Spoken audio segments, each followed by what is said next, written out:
السلام علیکم ورحمۃ اللہ وبرکاتہ۔ اللہ سے دعا کرتے ہیں کہ آپ لوگ خیریت سے ہوں گے۔ تو اس ویڈیو میں جو ہے علی مرزا نے الیاس قادری اور بھی کئی لوگوں کے بارے میں جو ہے کچھ باتیں بولی ہیں، اور ان کی کتاب کے بارے میں بھی کچھ باتیں سامنے رکھی ہے، اور یہ جو جھوٹی کہانیاں یہ لوگ بناتے ہیں اور جو لوگ اس پر جو ہے کافی ساری چیزیں جو ہے بولتے ہیں، اسی سے ریلیٹڈ کچھ چیزیں جو ہے یہ سامنے رکھی جا رہی ہے جو انجینئر محمد علی مرزا نے رکھا ہے۔ اور میں یہ بھی چاہتا ہوں کہ انجینئر علی مرزا جو ہیں وہ بھی ایسی باتیں نہ کریں جس کی وجہ سے کسی کو بھی تکلیف ہو یا ان کے لیے کسی کے دل میں ایسی کینہ ہو جائے یا ان سے اتنی دقت ہو جائے کہ اللہ وہ سب چیز سے علی مرزا کو بھی بچائیں۔ اور علی مرزا کو بھی چاہیے کہ وہ جو بھی کہیں وہ قرآن اور حدیث کی روشنی میں باتیں کریں، نہ کہ کسی پر تہمت لگا کے کسی کو بے عزت کر کے کوئی چیز کہی جائے۔ اگر کرتے ہیں تو ان کے لیے ہے، اور نہیں کرتے ہیں تو ایسا میری رائے ہے کہ سب کو ایک دوسرے کی عزت کرنی چاہیے اور سب کو ایک دوسرے کو لے کر چلنا چاہیے۔ اللہ ہم سب کو ہدایت کا راستہ دکھائے، آمین ثم آمین۔ باپا جانی جو ہے الیاس قادری صاحب اس وقت سب سے بڑے ان کے غوث وقت ہے نا،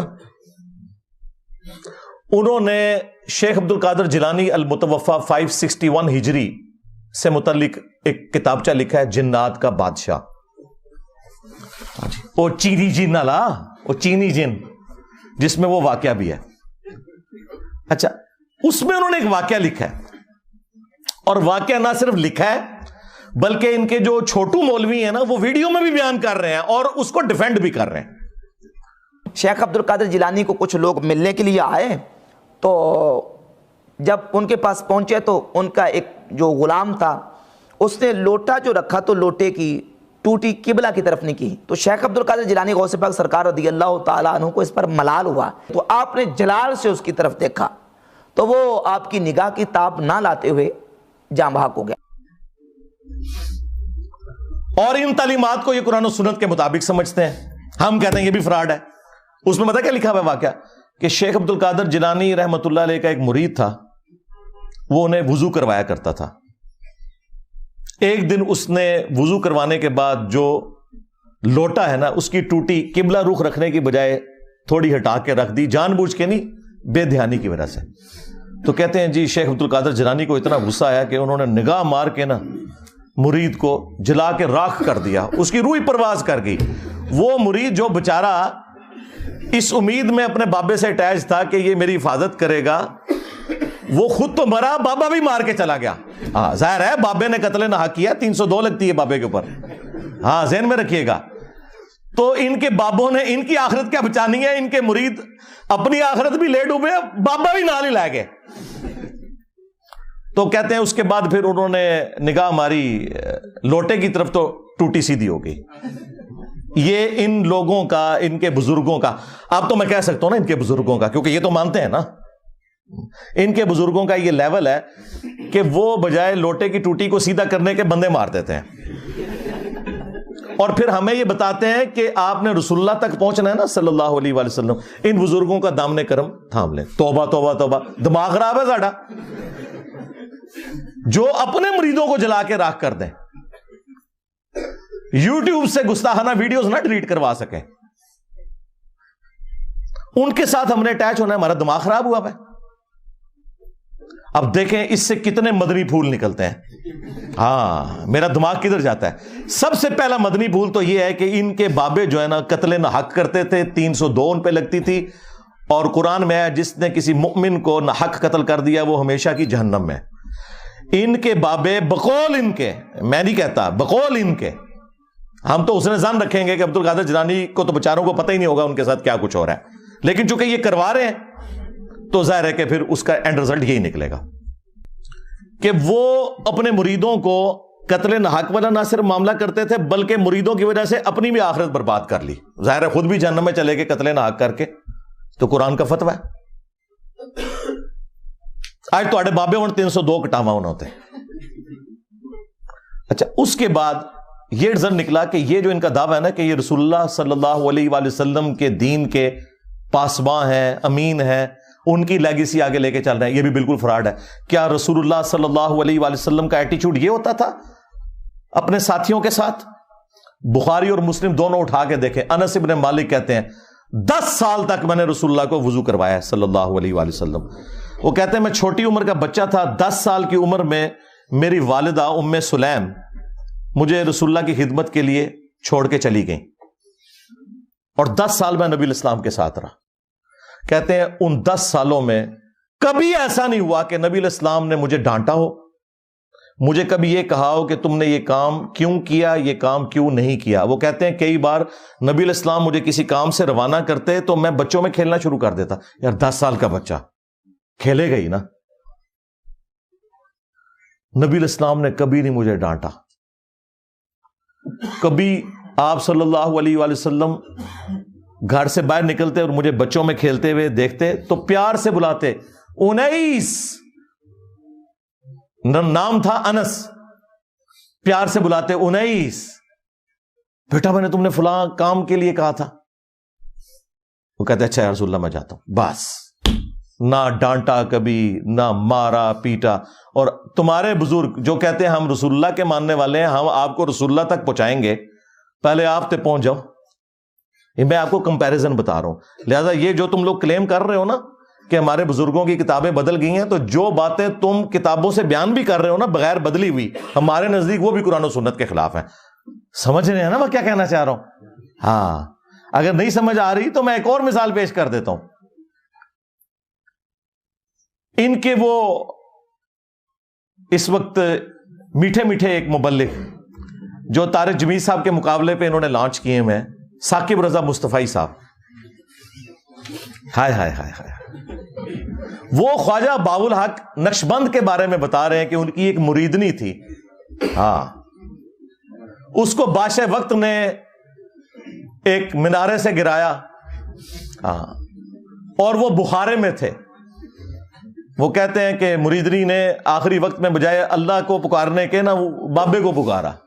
اوکھے ویلے بزرگ کام آتے ہیں.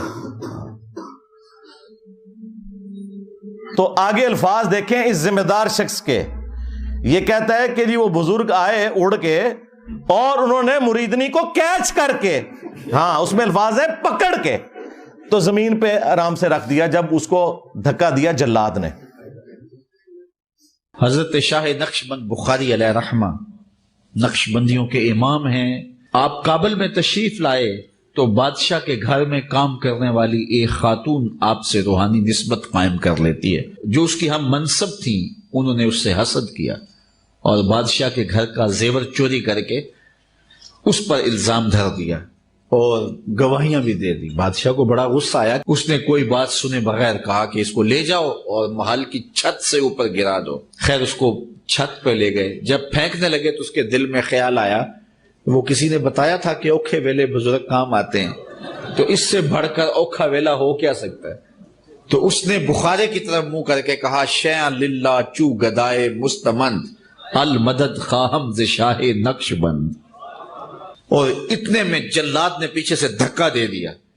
جب وہ نیچے گئی تو حضرت شاہ نقشبند بخاری نے پکڑ کے آرام سے زمین پہ رکھ دیا. تو حیرت زدہ ہوگی, حضرت آپ کب آئے تھے؟ کہا تو از چبارہ آمدی من از بخارا آمدم. تو چبارے سے چل پڑی تھی, میں بخارے سے چل پڑا. اور بعد میں مریدنی پوچھتی ہے کہ حضرت آپ کہاں سے ہیں؟ تو انہوں نے کہا کہ تو مینارے سے چل پڑی اور میں بخارے سے چل پڑا, اور نہر والے پل تے آ کے ملے دوئے. یہ تبدیل تو نہیں ہوا. ظاہر ہے ثاقب رضا مصطفی صاحب جب بیان کر رہے ہیں تو یہ واقعہ تبدیل تو نہیں ہوا نا. اس کے ساتھ تو ہم یہ کر سکتے ہیں نا سب کچھ. اور دوسری طرف بخاری مسلم میں حدیث ہے کہ ام عائشہ سلام اللہ علیہا کہتی ہیں کہ اللہ کے محبوب صلی اللہ علیہ وآلہ وسلم نے کبھی بھی کسی عورت کو بیعت کے لیے ہاتھ نہیں لگایا. اور ان کی حالت دیکھیں کہ ان کے جو پیر ہیں وہ مریدنیاں کیچ کرتے ہیں. اب میں نے تو نہیں ان کو کہا کہ نامحرم مریدنی کو کیچ کیوں کیا, یہ میں آپ کو کمپیرزن بتا رہا ہوں.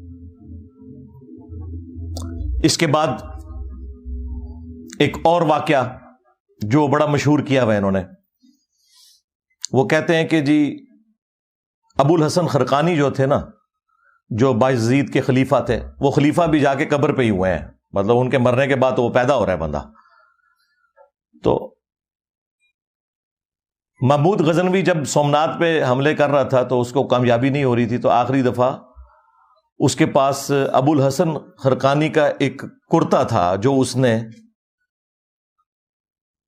اللہ کے حضور توسل کے طور پر پیش کرتے ہوئے دعا کی اور اسے فتح ہو گئی.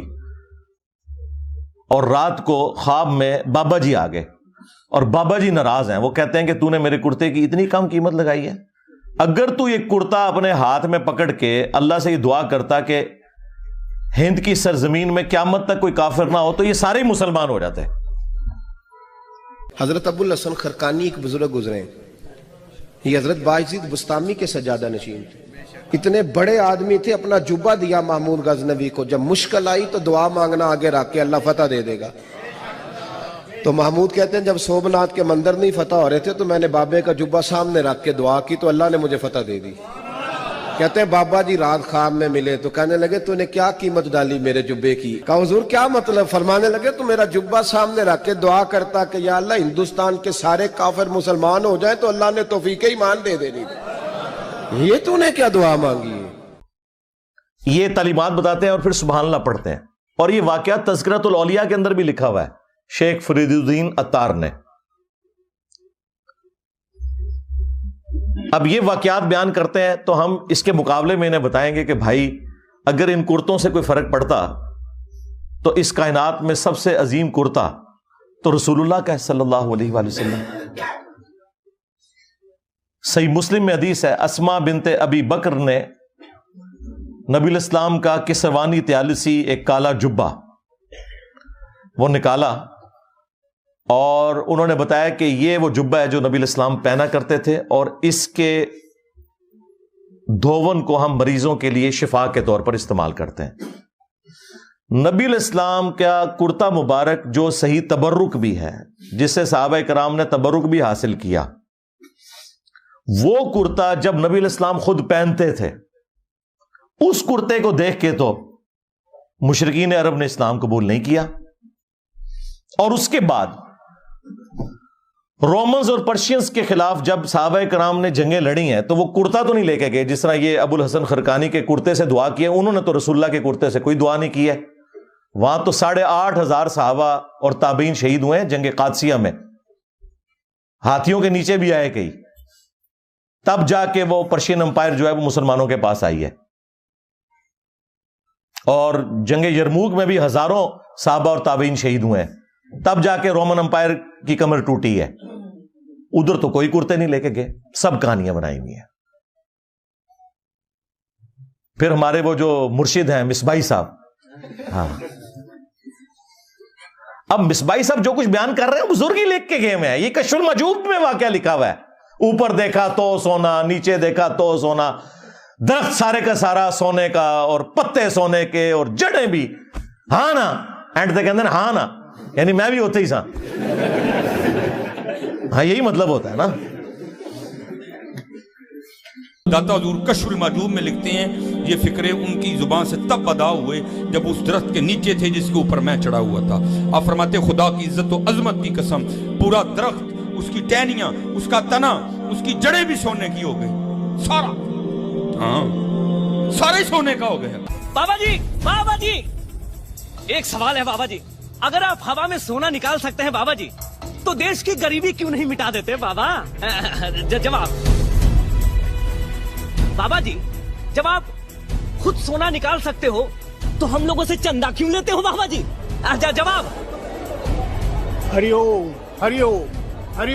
یہ رانگ نمبر ہے, یہ رانگ نمبر ہے. تو یہ وہ تعلیمات ہیں جو ان کے بزرگوں کی کتابوں میں لکھی ہیں، یہ ڈیفینڈ کر رہے ہیں. ہم اس کے جواب میں پھر آپ سے نہ پوچھیں کہ تم بزرگوں کے بارے میں کلیم کر رہے ہو کہ وہ نیچے دیکھتے تھے سونا بنا دیتے تھے، درختوں کو سونے کا بنا دیتے تھے. خدا کے لیے سورہ بنی اسرائیل کے اندر جو کافروں نے رسول اللہ صلی اللہ علیہ وآلہ وسلم سے 9 معجزات مانگے تھے نا، ان میں سے ایک معجزہ یہ بھی تھا کہ اس کا کوئی سونے کا گھر بن جائے، تب اسے پیغمبر مانیں گے. تو اللہ تعالیٰ نے پتہ اس کے جواب میں کیا کہا کہ تم فرماؤ میں تو بشر ہوں، رسول ہوں، اللہ کا پیغام پہنچانے والا ہوں، یہ اللہ کے اختیار میں.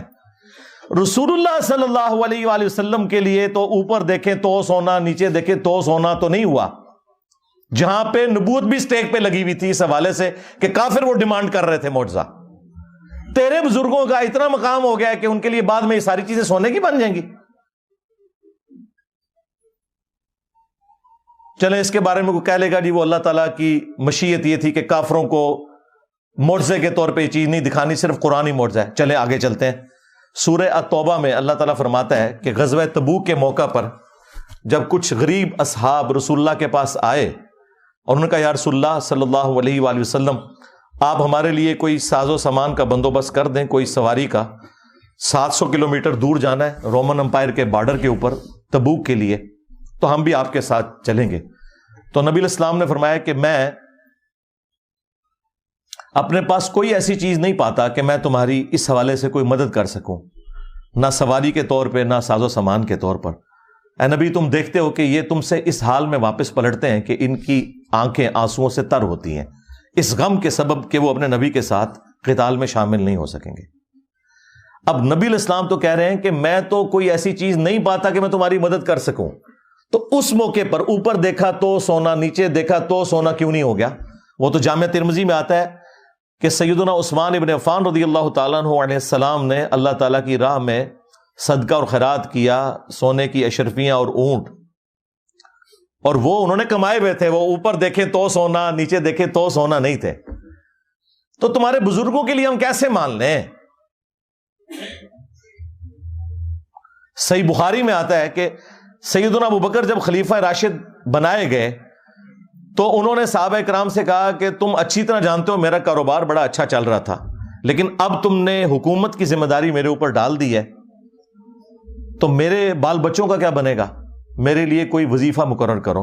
تو صحابہ کرام نے پھر مشورہ کر کے ایک جو عام مہاجر کا وظیفہ تھا وہ خلیفہ راشد کے لیے مقرر کیا. اور بخاری کے الفاظ بتا کیا ہیں کہ ابو بکر امور حکومت چلائیں گے اور اس کے عوض جو مسلمان ہیں وہ ان کے بیوی بچوں کا خرچہ اٹھائیں گے. کتنی گستاخی ہے کہ ابو بکر کے گھر والوں کا خرچہ مسلمان اٹھا رہے ہیں ان کے بقول. لیکن ہمارے نزدیک ایسا ہی ہوتا ہے بھائی. یہ نہیں ہوا کہ حضرت ابو بکر نے مصلح اٹھایا تو نیچے سے سونا نکلا ہے، نہیں نکلتا ایسے سونا، ایسا تو نہیں ہوتا. ہاں اوپر دیکھیں تو سونا. اور دیکھیں یہ لوگ دعوے کرتے ہیں ہم جی صحابہ کرام اور اہل بیت کے ماننے، اور نسوے تو ہیں تو انہوں پتہ ہی نہیں صحابہ کرام اور اہل بیت دا کوئی. تسی بابیاں دے مننے والے ہو.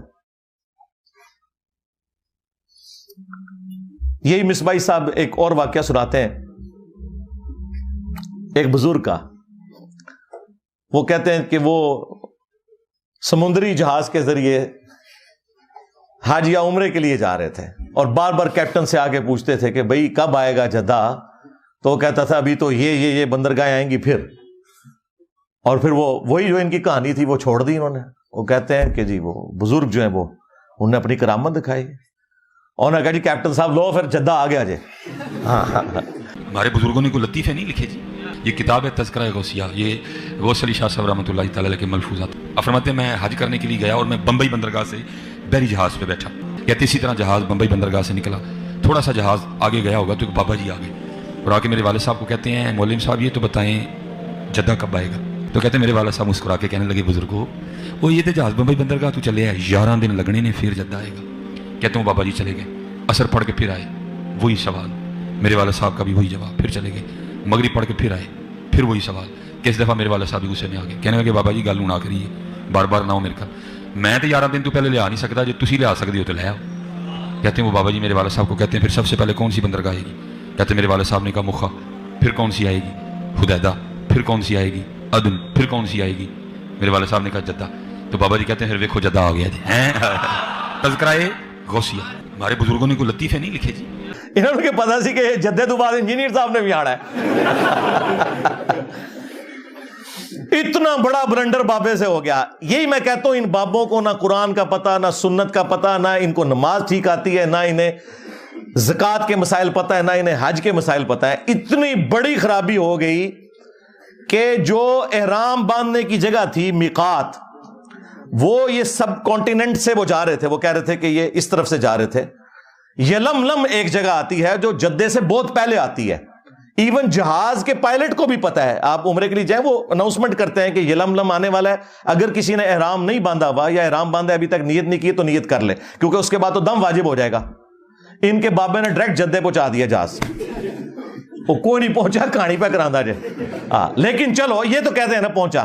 ہم کہتے ہیں جس بابے کو مسائل نہیں پتا, پکڑ کے مفت میں پورے کے پورے بحری جہاز کے اوپر جو ہے نا وہ دم واجب کروا دیا. سینکڑوں لوگ سوار ہیں, سینکڑوں بیڑے آپ جا کے ڈھونڈے, یعنی نیکی کی تھی کہ الٹا مصیبت ہی پا چھڑے. اور یہ شوق سے بیان کرتے ہیں, یعنی پورے جہاز کو اڑا کے وہاں پہ پہنچا دیا.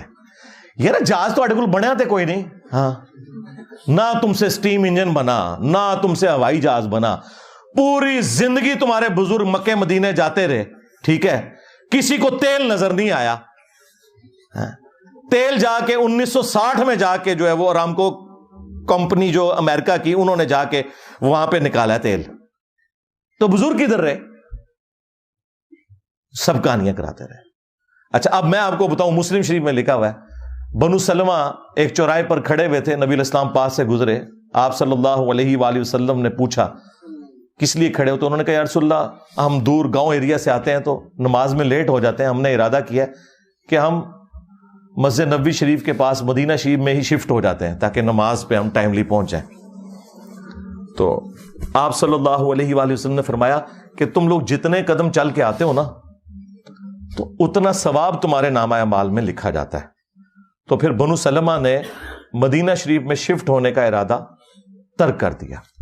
اب مجھے بتائیں اس وقت رسول اللہ نے یہ مشورہ کیوں نہیں دیا کہ اڑ کے آ جایا کرو, بعد میں بابے جو اڑیں گے. اور بھائی کوئی نہیں تھا اڑتا, اس کا مطلب صحابہ کرام کو ایکٹنگ میں نہیں کر رہے تھے, وہ نہیں اڑ سکتے تھے بےچارے, اسی لیے مدینہ شریف شفٹ ہو رہے تھے.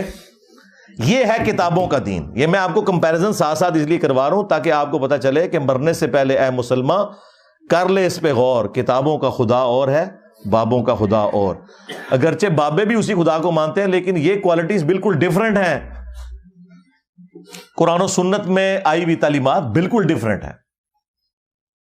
اس طرح کی تعلیمات یہ لوگ پبلک کے اندر مشہور کر رہے ہوتے ہیں.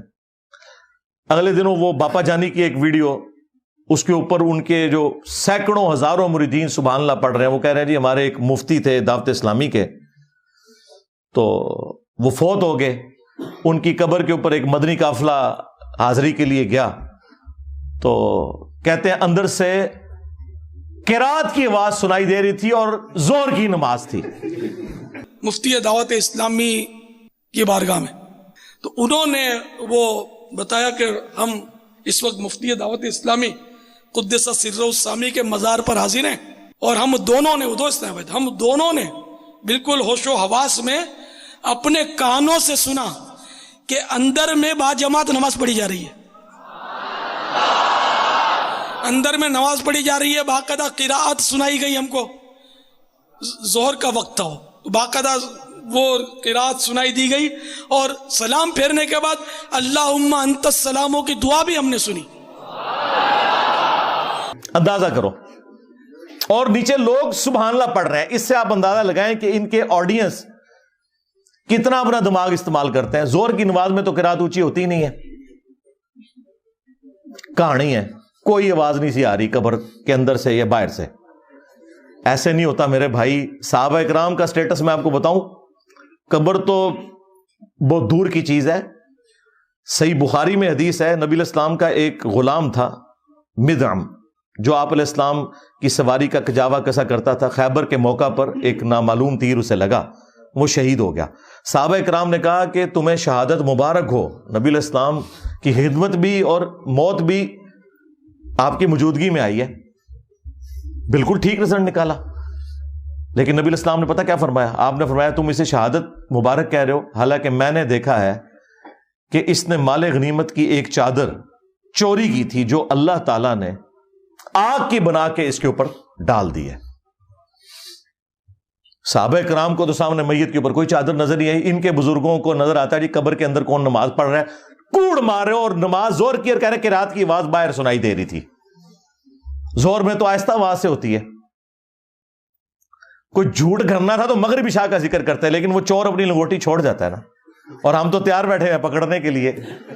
چھوڑ ہی نہ ہو تب بھی ہم پکڑ لیتے ہیں، جب کوئی اتنی چھوڑ کے جائے تو ویسے پکڑی جائے گی. تو صحابہ کرام اپنے گھروں کی طرف دوڑے.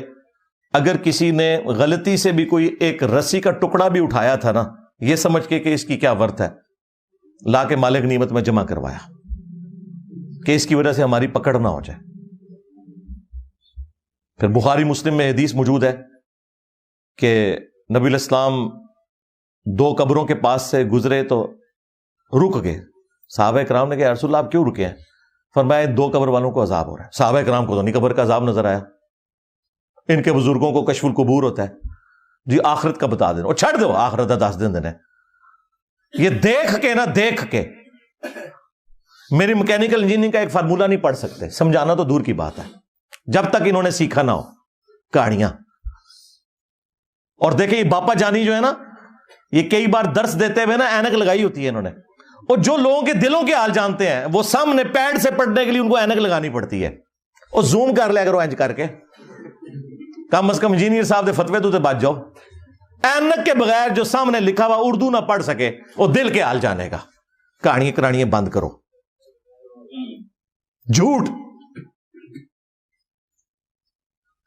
اپنی طرف سے چیزیں بنا بنا کے مارکیٹ میں پھینکتے ہیں، اور لوگوں کو جو ہے نا وہ اپنے بزرگوں کا پھر اسیر کیا ہوا ہے کہ جی ہمارے بزرگ تو یہ کر لیتے تھے، تو وہ کر لیتے تھے، تو یہ کر لیتے تھے. تو نبی الاسلام نے کہا ان 2 قبر والوں کو عذاب ہو رہا ہے. ان میں سے ایک چگلی کھاتا تھا، دوسرا پیشاب کے چھینٹوں سے نہیں بچتا تھا. آپ نے پھر ایک درخت کی ٹہنی توڑ کے اس کے 2 حصے کیے، اس پہ لگائے اور فرمایا جب تک یہ ہری رہیں گی ان کے عذاب میں تخفیف ہوگی نبی الاسلام کی دعا کی برکت سے. پھر مسلم شریف میں حدیث ہے، نبی الاسلام نے فرمایا کہ میں نے ارادہ کیا کہ میں اللہ سے دعا کروں کہ تمہیں عذاب قبر سنوا دے. دیکھ تو کوئی سکتا ہی نہیں، لیکن پھر میں اپنے اس ارادے سے پیچھے ہٹ گیا. مجھے خدشہ ہوا کہ تم اگر عذاب قبر سن لو تو اپنے مردوں کو دفنانا ہی چھوڑ دو گے، اتنا خوف کھا جاؤ گے. صحابہ کرام کو تو عذاب قبر دیکھنا تو دور کی بات، نبی الاسلام کہتے ہیں تمہیں تو سنوایا بھی نہیں جائے گا. اور یہ لوگ اپنے بزرگوں کے بارے میں کلیم کرتے ہیں. سب کہانیاں بنائی ہوئی ہیں، جھوٹ ہے. جھوٹ بولو اور بولو، بولتے جاؤ، اسی لپیٹتے جاؤں گے تھوڑی. اینڈ ریڈی نے گچھی انہوں آگ لا دیں گے قرآن و سنت کے دلائل سامنے رکھ کے. کہانیاں بنائی ہوئی ہیں، جھوٹ پہ جھوٹ بولتے جاتے ہیں. تو یہ وہ تعلیمات میں آپ کو بتا رہا ہوں موٹی موٹی جو ان کے کلیم ہیں. اور جی بزرگ تھے تو وہ ان کا ایک مرید تھا، اس کی بیوی حافظ قرآن تھی، وہ بیچارہ کوہرا تھا، وہ پریشان ہو گیا. بیوی نے کہا میرے نڑے نہ لگی جو تک تو بھی حافظ نہ بنے. تو ٹائم قیامت تک کی. وہ جناب پریشان ہو کے پیر صاحب کے پاس پہنچا. پیر صاحب نے کہا جی کہ جی صبح، اور یہ وہ واقعات جو انہوں نے کتابوں میں لکھے ہوئے ہیں، بیان کرتے ہیں، یہ وہ ہیں جو تبدیل نہیں ہوئی ہوئی. یہ وہ چیزاں نے کہتے ہیں جی وہ پیر صاحب نے صبح کے وقت جب سلام پھیرا فجر کی نماز میں، دائیں طرف جتنے تھے حافظ قرآن بن گئے، بائیں طرف جتنے تھے ناظرہ بن گئے. اور لوگ کہتے ہیں سبحان اللہ. اس طرح کوئی حافظ قرآن بنتا ہوتا تو صحابہ صفا کا جو چبوترا ہے 155 صحابہ کا، ان میں سے جو احادیث روایت کرنے والے صحابہ ہیں وہ تو چند ایک ہیں. حضرت ابو ہریرہ رضی اللہ تعالیٰ عنہ، اور ان کے لیے بھی خاص دعا تھی، بخاری مسلم میں آئی. تو وہ حدیثیں نہیں بھولتے تھے. وہ کہتے ہیں میں بھول جاتا تھا، پھر حضور نے میرے لیے دعا کی، میں پھر جو بھی نبی علیہ السلام سے سنتا تھا یاد کرتا تھا. لیکن انہوں نے بھی یہ نہیں ہوا کہ نبی علیہ السلام نے کوئی دائیں طرف سلام پھیرا تو ان کو ساری حدیثیں یاد ہو گئی ہیں. محنت سے یاد کی ہیں بعد میں بھی. یہ میں آپ کو فرق بتا رہا ہوں. ورنہ یہ اتنے لوگوں کی نبی علیہ السلام تعلیم کا اہتمام کیوں کرتے تھے؟ حتیٰ کہ مسند احمد میں آیا کہ غزوہ بدر کے جو قیدی تھے کافر، وہ چھوڑنے کے لیے یہ ان کے لیے فدیہ مقرر کیا گیا جن کے پاس پیسے نہیں تھے کہ تم لوگ مسلمانوں کو لکھنا پڑھنا سکھا دو. نبی علیہ السلام نے تو نہیں کہا کہ بھی جس نے لکھنا پڑھنا سیکھنا ہے میرے پیچھے نماز نیت کرے, دائیں طرف سلام پھیروں گا سارے حافظ ہو جائیں گے, بائیں طرف سارے ناظرہ ہو جائیں گے. اس کا مطلب ہے کہ جو کچھ تم اپنے بزرگوں کے بارے میں کلیم کر رہے ہو نا, واقعات, وہ سب کے سب خود فراڈ کے اوپر مبنی ہے. ہم جو تم لوگ صحیح بیان کرتے ہو نا وہ بھی صحیح ماننے کے لیے تیار نہیں. جی شیخ عبد القادر جیلانی نے فرمایا کہ میرے سلسلے میں جو بھی داخل ہو گیا تو اللہ تعالیٰ نے مجھ سے گارنٹی مجھے دی ہے. اندازہ کرے غیر پیغمبر جو 500 سال بعد آیا اس کے بارے میں ایک کلیم کر رہے ہیں, اللہ نے اسے گارنٹی دے دی ہے. رسول اللہ کے بعد جو کہہ رہے ہیں نا مجھے اللہ نے گارنٹی دی ہے, تو سمجھ لو کہ اے مسلمہ کذاب دا چھوٹا پراج ہے, خواہ غلام قادیانی دجال ہے یا کوئی اور ہے. ہم نہیں کہتے کہ عبد القادر جیلانی نے یہ کہا ہوگا, لیکن ان کی ضد ہے. ہم کہتے ہیں اگر ضد ہے تو لو سامو, پھر فتوا لو ساڑھے کو لو.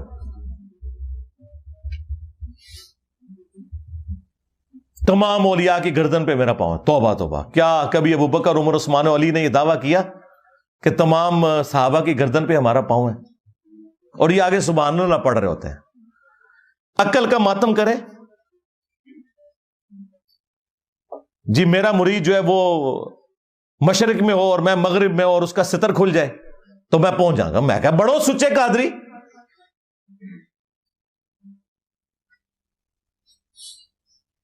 نیچے پجامہ یا کوئی انڈر ویئر پہن کے تو پبلکلی آپ لوگ اپنی تہمت کھول کے بتائیں اور شیخ عبد القادر جیلانی آ کے آپ کی تہمت باندھ دیں. وہ کہتے ہیں نہیں اس طرح تو بزرگوں کو چیک تو نہیں کرنا چاہیے نا, یہ تو ویسے انہوں نے فرمایا تھا.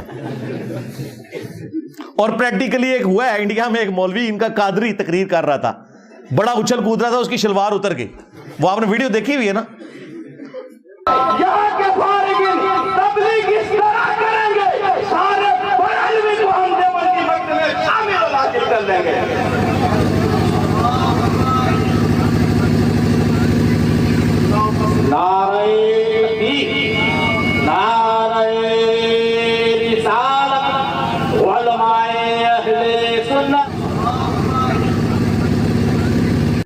اور کوئی نہیں شیخ عبد القادر جیلانی اس کی شلوار اوپر کرنے کے لیے آئے.